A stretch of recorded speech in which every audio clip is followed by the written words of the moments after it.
And who did you vote for? The million-dollar question.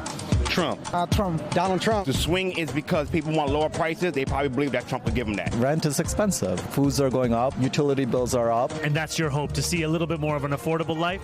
Absolutely. My name is Zoran Mamdani. I'm going to be running for mayor next year. Wow. Yes, wow. yes, sir. The dawn of Mayor Mamdani's campaign was going out to Fordham Road here in the Bronx and Hillside Avenue in Queens right after Trump got elected to find out why people in this very democratic city were so ticked off. And the answer they kept coming back to was affordability. Things are too expensive. Mayor Mamdani's back with me here. Joining us now, Christiane Spariasu, a former Trump supporter, voter who supported the mayor, Sarah Bediako, whose daughter is in a pre-K class. The mayor and President Obama visited here in the Bronx last weekend. You might have seen pictures of that. Great to have you both here. Thank you. Christiane, let me start with you just because the sort of conceit of that video the mayor did was, if you looked at New York City returns, Trump got a lot more votes than you might have expected. You were a Republican, Trump supporter, Trump voter. What's sort of driven you in the direction that you are now in terms of voting for the mayor? What are you looking for from him now? Yeah, so like some of my background, I went to Siena College, double majored in economics and political science with the goal of helping people in public policy and getting involved in government. I always had strong principles of the conservative values of limited government, for example, not getting involved in foreign wars. So when I saw Trump campaign as a populist for the American people, saying we're going to lower inflation, we're going to support the American worker, and we won't get involved in foreign wars, that really attracted me to his campaign, which that was obviously all a lie, especially like right now, we're fighting a war in Iran. Your politics have changed over time, but you know, this question of sort of prioritizing workers and bringing inflation down, like how much do you still think of that as a North Star for whether this mayor succeeds or not?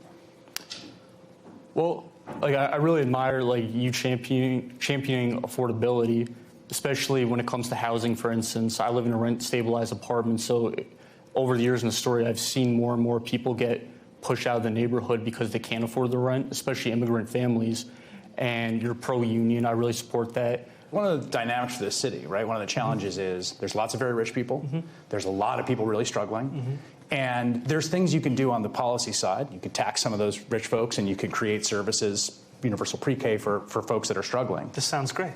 Yes, but also you want to build middle-class jobs, right? Like if it keeps going in that direction of a city of like Wall Street folks and billionaires and folks that are just like making minimum wage, that's a tough city to sustain. It's a tough city to sustain culturally, fiscally, financially. Like, how do you think about that, about building a middle class here that's independent of taxing the rich, paying for services? I think that's at the heart of what we're looking to do, because what the middle class represents to so many, not just New Yorkers, but Americans, is stability. It's dignity. It's the ability to not just go out there and work, but also have somewhere to come home to at the end of the day and be able to rest on top of that.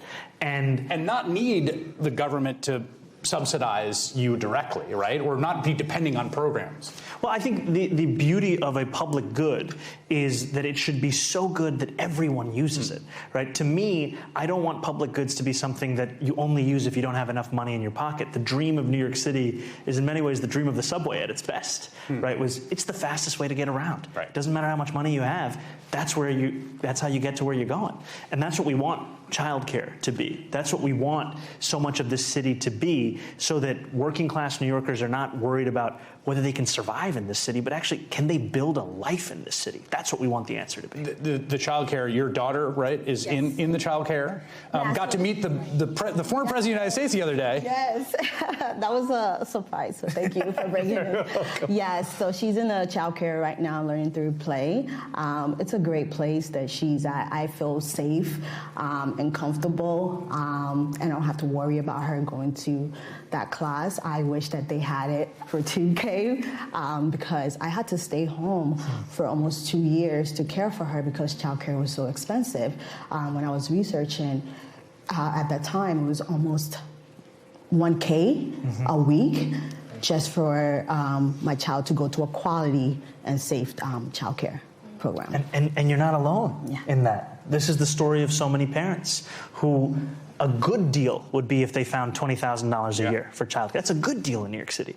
And this is not something that just affects working class New Yorkers or middle class New Yorkers. We have people making north of 6 figures for whom that is still going to have a huge impact on their ability to live in the city. Christian has gone fully from CPAC to socialism. Chris Quinones here with us, who you might recognize, who was in, and I remember seeing you in that video when you said, $1 million question, and then you said, you're a Republican, you voted for Trump. Thanks for the pitchforks. New York contains multitudes, and we welcome them all. Yeah. Do you have a question for the mayor, or what are you looking for him to deliver on for you to become a convert or at least a supporter? I'm a reasonable person.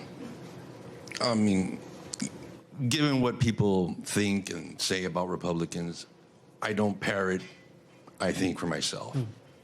Maybe I'm unique, maybe I'm not. I'll leave that for smarter people. What I would like to say is that I understand where you're coming from, what you want to provide for the people. And my personal belief, not that I'm going to parrot, but my personal belief is that if you're going to charge me a tax, I want you to show me something for it.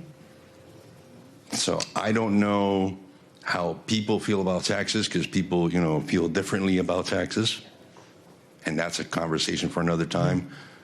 But what I would say is, if you can show beyond any reasonable doubt that if this, whatever you're planning had to go to court, beyond any reasonable doubt, that any New Yorker on the street can say, you know what, I'm willing to pay that extra dollar. Yeah. That's the big question, right? It's one of the highest tax jurisdictions in the country, right? New York City, just to be clear, it's got one of the highest municipal governments. It's not like this is a small government place.